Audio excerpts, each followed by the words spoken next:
Nada Khader, you are the executive director of Westchester People's Action Coalition. Howard Horowitz, you are the chairman of the board of that same organization. It's a human rights organization with a base in Westchester. I guess a great way to start, Nada, is if you could tell us a little bit about what WESPAC does so we can have some context while we then jump into the geopolitical issues that are upon us. Thank you. So WESPAC is a leading social justice organization in Westchester County, and we've been active for the past 49 years. Our founders, Connie Hogarth and Charlie Shiner, were deeply involved in the anti-war movement when the U.S. was in Vietnam, and WESPAC started as an entity to challenge our government's militarism and foreign interventions around the world. Our founder, Connie Hogarth, also started the campaign to close the nuclear power plant Indian Point. And we know if it's taken 40 years, but ultimately the campaign that she started has been successful. And we work on a whole range of social, racial, environmental, and economic justice issues. We are a hub in Westchester County for progressive organizing. We provide space and support for groups that are working on all kinds of criminal justice reform issues, police accountability issues, worker-owned businesses. One of our board members has started the Westchester Cooperative Network. We also have members of WESPAC who are very committed to implementing a just resolution to the Israel-Palestine conflict that respects the dignity, the rights, the freedom, the equality of all the people, Jews, Christians, Muslims, all the people of Israel and Palestine. Howard, did you want to add anything to that? I think Nada covered it. The one item that crossed my mind was criminal justice reform issue. Restorative justice is an issue area that WESPAC is, and its members are heavily involved in. And Sure. In addition, coming from that perspective, you might be surprised to learn that we have excellent relationships with the local county government, the Board of Legislatures, the county executive, and with our congressional and New York State delegations, congressional and Assembly and Senate delegations, which is very gratifying to us. We don't like to just speak to the converted who agree with us. We like to have dialogue with the community about where their constituents stand on particular issues that's not exactly center or mainstream. It's considered progressive and left. Well, that's good to know, and that's something that when we have other issues pop up in the future that are related to some of the other things you're doing besides being outspoken about the situation in the Middle East, we certainly would want to have you on again, both of you, to talk about some of these things. But today, we're here to talk about what's going on in Israel and Gaza and Palestinians, and not just Gaza, Palestinians who are on the West Bank. Nada, you're very outspoken about this subject. Mm-hmm. I've been reading a lot of things that you've said or written, and I've seen some videos of you speaking on this subject matter. Very outspoken against Israel. But not just against Israel. You've also spoken out against Egypt and against Jordan. So let's just give you a chance to voice what your thoughts are about this issue before we start asking you questions. Some of them might be very pointed, especially from me. Mm-hmm. Well, just to give you all a context of how I'm feeling right now after the horrific Hamas attacks on defenseless civilians and the horrific Israeli attacks on infrastructure in the Gaza Strip, I'm actually feeling gutted and deeply distraught because I know that all the issues between the Israelis and the Palestinians can be peacefully negotiated in the framework of a long-term permanent solution where every person is guaranteed their full rights. So I'm really distraught that so many lives are being lost right now, and that trauma is being inflicted on two peoples who are already traumatized. And it's like a reoccurring trauma. Violence begets violence begets violence. And I'm deeply disappointed with the US government's role. I think President Biden gave Israel the green light to go ahead and really destroy the Gaza Strip, which is what we're seeing. They're not allowing water, food. They've cut the power to 2.3 million civilians. But they didn't do that until after the incursion by the Gazans, by Hamas into Israel. All those other things were being allowed until that happened, right? What should happen is that people who commit war crimes and crimes against humanity need to be brought to justice in an But you didn't answer my question. in an international court of law. I know, but you're not answering. But you're not answering my question. It's I illegal. asked you a specific it's question. completely unlawful and unethical for a government to cut off drinking water to defenseless civilians. Completely. I agree with that. But what about beheading children in kibbutzim? Isn't that illegal too? It is. And if people engaged in that, they need to be brought to justice, but not by carpet bombing Gaza. Bring people to justice in a court of law. Does Hamas believe, because everything I've ever read or heard about Hamas is that their goal is no Jews, that Israel should be, that the management of Israel, the government of Israel should be Arab Muslim and not Jewish at all. Don't they want the total destruction of Jewish Israel? Isn't that the goal of Hamas?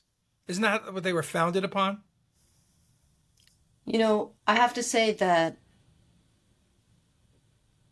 the majority of Palestinians, of civil society, do not want this existence. And they would much prefer to live in full equality with Absolutely, Israel. but that's not Hamas's stated goal. I know that most of the Gazans are innocent. Then do not punish the entire population. Do not prevent 2.3 million people from living. I understand that, but you're still talking about peace and the founding principle of the group that is filled some vacuum and are governing people in Gaza want to totally destroy Israel, and you're not responding to that part of it. Why? If I may interrupt just for a quick second. No. I'd like her to answer that question. Why are you not responding to that at all? Hamas was elected in 2006, and people voted for Hamas for a wide range of reasons. It's sort of like in the United States, there's a Republican Party and there's a Democratic Party. The people at that time were fed up with the corruption within the Fatah government. And so many people voted for Hamas, not because they supported an Islamic Palestine, but they voted for Hamas because it was a protest vote, basically. In the same way that we do here, when we are unhappy with the governing administration, we vote for the other opponents. So I am not in any way condoning any attack, any violent attack on defenseless civilians.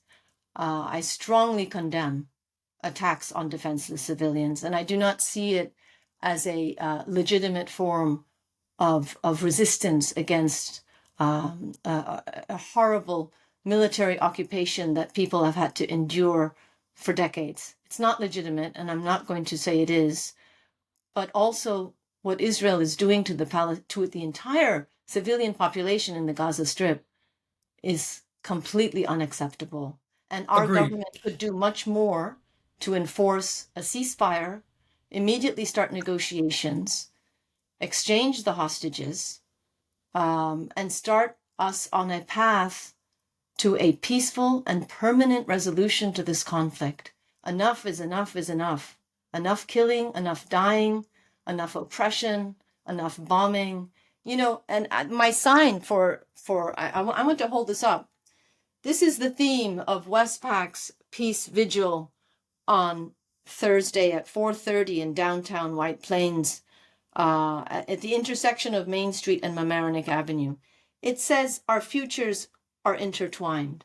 And that is exactly the reality for Palestinians and Israelis. The white phosphorus bombs that Israel is dropping on Gaza will end up in the drinking water of Israeli Jews, leading to all kinds of health issues.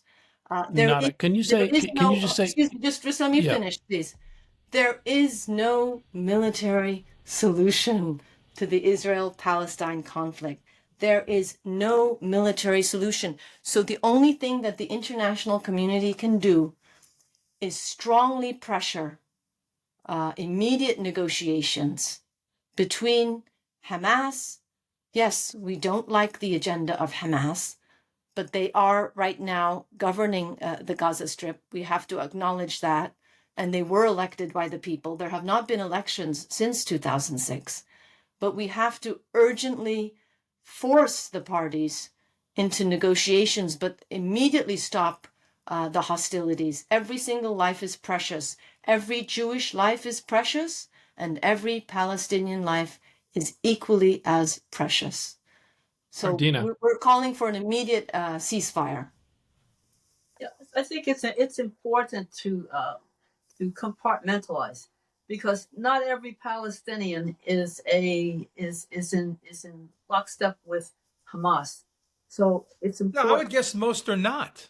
Exactly. So I mean, you know, it's important to separate Palestinians who do not engage in this kind of terrorism from Hamas, just as it is important to separate Israelis who do not condone the retaliation, the way it's taking place, with what is going on. I mean, it's the only way.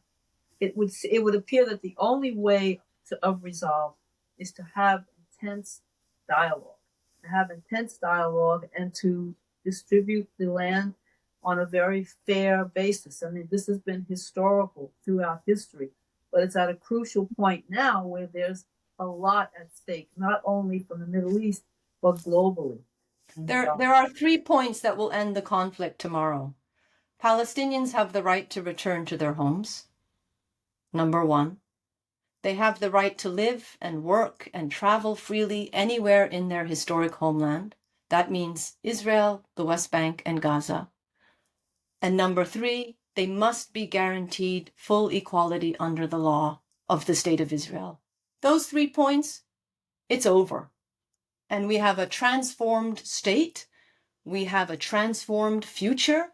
We have a beautiful vision of Israelis and Palestinians living together as equals in freedom with their rights, as neighbors, working together cooperatively on coming up with solutions for climate change and all the other serious issues that our planet Earth is facing. That's our vision.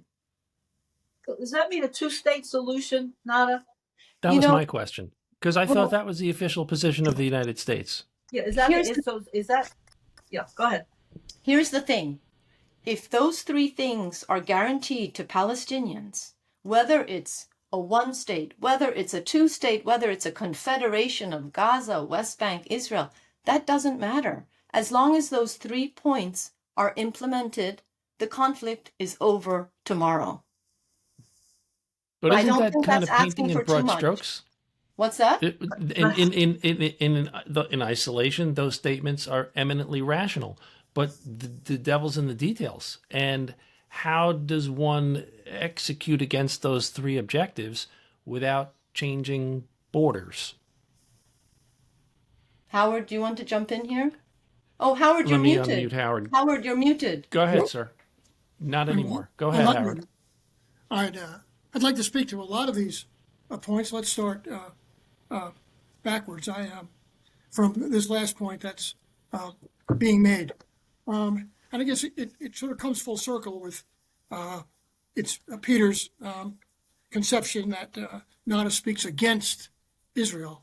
Actually, NADA speaks for peace and justice. Why it sounds like it's against Israel, because I think we've all seen the evidence that with Hamas contained in Gaza for this decade, they burst out of that containment. We can leave the failures that led to that aside for the moment, that Israel has, with all that containment and $4 billion in U.S. aid, has done everything to not follow through on Oslo and create a two-state, if that's what they want, situation. They have injected settlements in the West Bank. They have displaced Palestinians. They used to do it subtly and justify it and sort of hide from it. Now they're openly, it's ours. We're going to annex it. And that's who's running the government. So this is all going on in all these years before Hamas busted out of that fence and that gate that they were walled behind. Therefore, all of us are now like putting that behind us and saying, how can we talk about that context and that, because this disaster just happened, this horrendous killing of Israelis and children, etc. And now, myself as a Jew, with that happened already, without fighting a existential war like Russia versus the U.S., with not facing any real military, that they have to be afraid for their lives. Israel is, and this is as a Jew talking, I'm very emotional about it, is bombing the smithereens out of 2 million people, already has killed 700 to 800 children. I understand you're angry, and it was a sudden burst of bombing, but this needs to stop.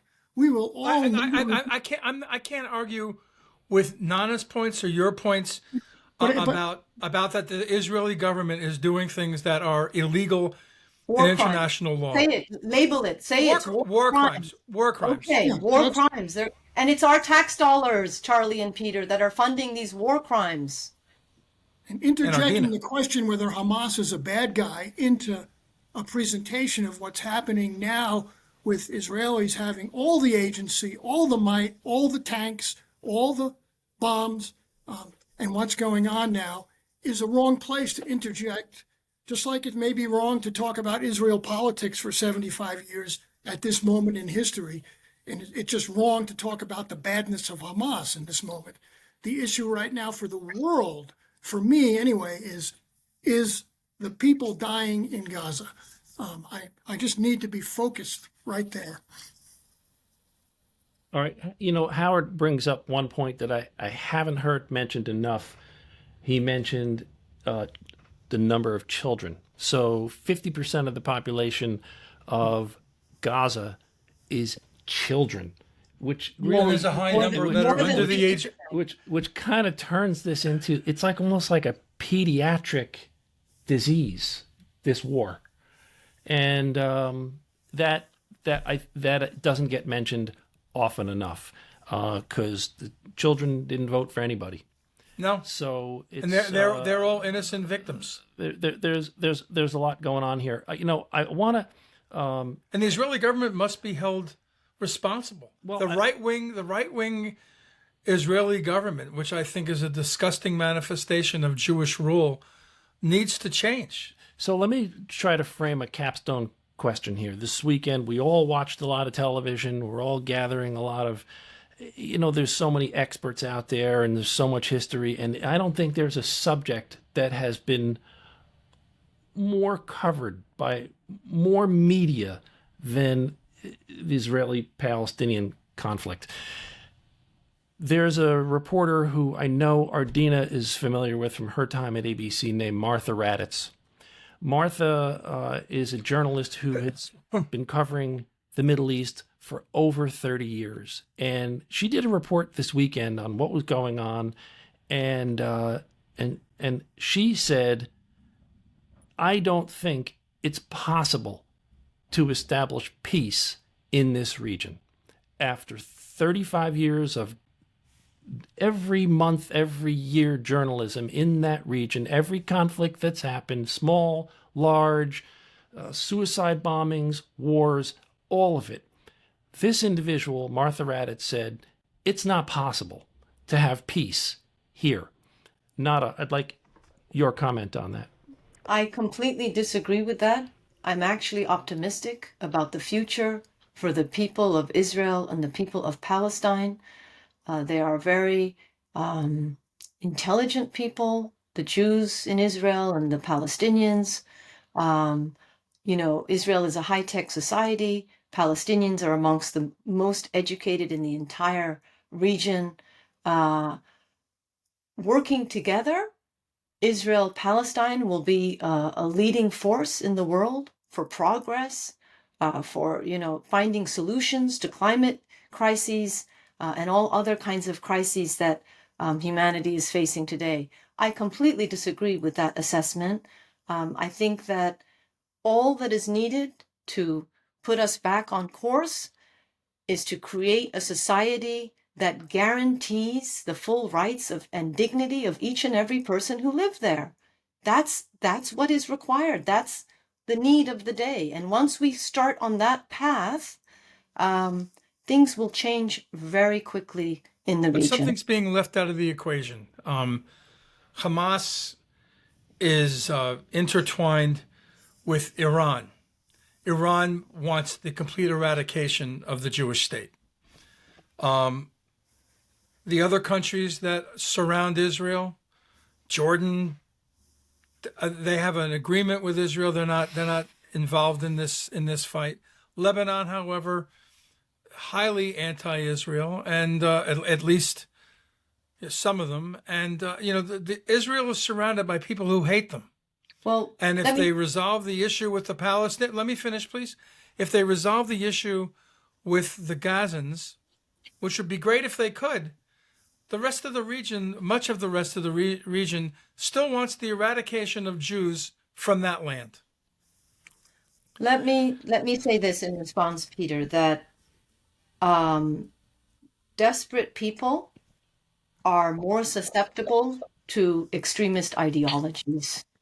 And when Palestinians in Gaza are caged, when they don't have freedom of movement, when they cannot leave the Gaza Strip to go on the scholarships that they've earned to Europe or the United States, when people with cancer cannot leave the Gaza Strip to seek medical treatment outside of the Gaza Strip, when they've been so abused, and when the PLO and Fatah, the secular representatives of the Palestinian people, were not able to deliver or were not allowed to deliver the aspirations and the genuine needs of the Palestinian people, there was a turn towards religious fundamentalism as a means of people gaining their rights.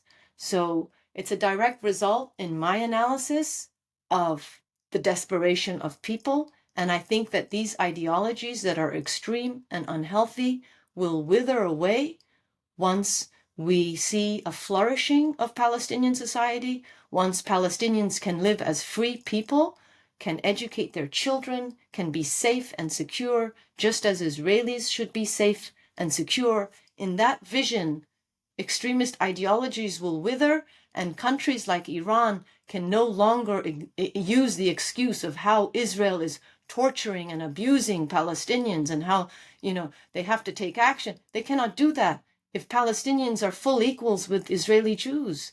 Those arguments you really believe they won't find another reason? That's just that is a reality. But do you not believe that Iran, with the kind of government it has, still would not oppose Jews in the Middle East? They certainly kicked most of the Jews out of their country. Arab countries, Muslim Arab countries, have been kicking Jews out of their countries and have had pogroms going back at least 200 years. What about that? I think that Israel-Palestine will be a progressive, modernizing force for the entire region. I think that if we make this work in Israel-Palestine, as we know it can work, it will be a model for all the surrounding countries. It'll be a model. I mean, even in Iran, the people have been struggling for a long time for their rights. I think we're going to see changes, but I think that we, as civil society here in the United States, we have a role to play, and our role needs to be pressuring our elected officials to do the right thing in the world arena. Stand up for people's rights. Don't provide diplomatic and military cover for the state of Israel when they're committing war crimes. Absolutely not. That's not the role that our U.S. government should be playing. You know, we need to be an honest broker. We need to propel people towards the path of peace, and that peace will be based on justice and rights and dignity. So Nada Khader is the executive director of WESPAC. Howard Horowitz, also chairman of the board of WESPAC. I want to thank you both for being on 914 Wired on behalf of Peter Moses, Ardina, and myself.